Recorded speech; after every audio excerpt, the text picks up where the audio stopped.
मारुत सुत ने झट कहा सचमुच है मत भंग, उन्मादों का भी यही होता है बस ढंग।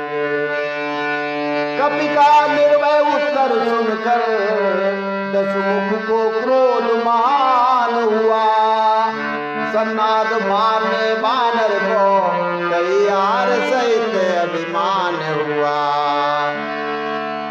रावण ने काल की अधिष्ठात्री मौत को हनुमान जी के पास खड़ा कर दिया और ये कहा कि मौत तुम्हारे पास खड़ी है, तुम्हें दिखाई नहीं दे रही? तो हनुमान जी ने कहा हाँ दिखाई दे रही है, लेकिन मुझसे तो पूछने आई है कि रावण का कब काम खत्म करना है। तो इतना ही सुनते वो रावण तिलमिला गया।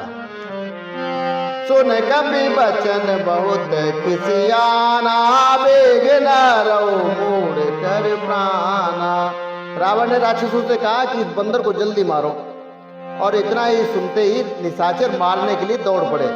लेकिन तभी हनुमान जी ने कहा अगर कोई मारने वाला है तो बचाने वाला भी है। हो जिसके रक्षक हो श्री राम, हो जिसके रक्षक हो श्री राम, उसे कोई मार नहीं सकता। प्रभु जगन्नाथ का भक्त जगत से हार नहीं सकता। प्रभु जगन्नाथ का भक्त जगत में हार नहीं सकता। और आगे बचाने वाले सुनत निशाचर मारन धाये, सजीवन सहित विभीषण आए। मंत्रियों के साथ विभीषण जी वहां पर पहुंच गए। नाई शीस कर विनय बहुता, नीति विरोध न मारे दूता। आन दंड कछु करिय गुसाई, सबही का मंत्र बल पाई। विभीषण जी ने सिर नवाया और प्रणाम करके कहा कि ये दूत है दुश्मन का, खबर लेके आया है, इसको मारना उचित नहीं, नियम के विरुद्ध है। तो सभी ने ये सलाह मान ली और हाँ में हाँ मिला दी, उत्तम है। सुनत बिहसी बोला दस कंदर, अंग भंग कर पठिए बंदर। रावण ने कहा कि बंदर के अंग भंग करके वापस इसको भेज दो। अब अंग भंग का मतलब क्या? कि राम काज के लिए आए हैं तो क्या अंग भंग होके उनके पास वापस जाऊं? तो ये संदेश ये देते हैं, ये चरित्र जो है प्रसंग है हनुमान जी का, यही संदेश दे रहा है कि हम इस मृत्यु लोक में राम के काम के लिए आए हैं यहाँ पे, तो क्या हम अपनी नाक कटवा के या कान कटवा के जाएं वापस?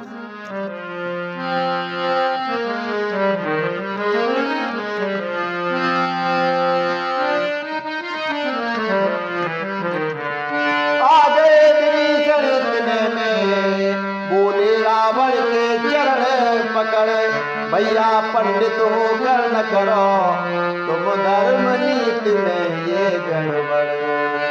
अन्याय दूत श्रृंगार सदा ये राजनीति बतलाती है, पर सच है कुछ समय आने पर बुद्धि भी काम न आती है।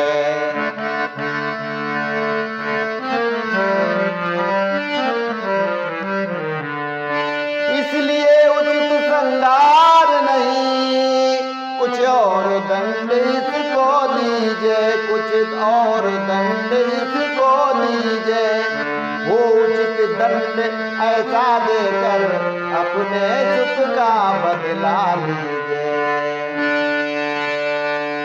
बोला रावण कर अंग भंग, इस बानर को लौटाऊंगा। लंका में उत्पात किया, इसका फल से चखाऊंगा। लंका में उत्पात किया, इसका फल से चखाऊंगा।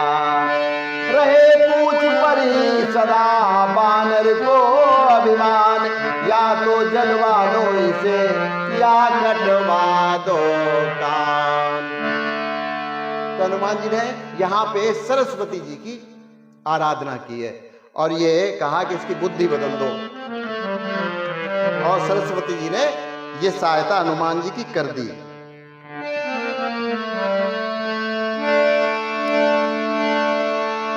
कपि के ममता पूछ पर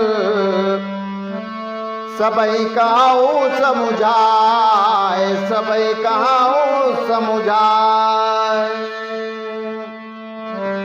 तेल बोर पट बांध पुन पावक देव लगाए, तेल बोर पट बांध पुन पावक देव लगाए। तो सरस्वती माता ने हनुमान जी की प्रार्थना सुन ली और उनकी रावण की बुद्धि बदल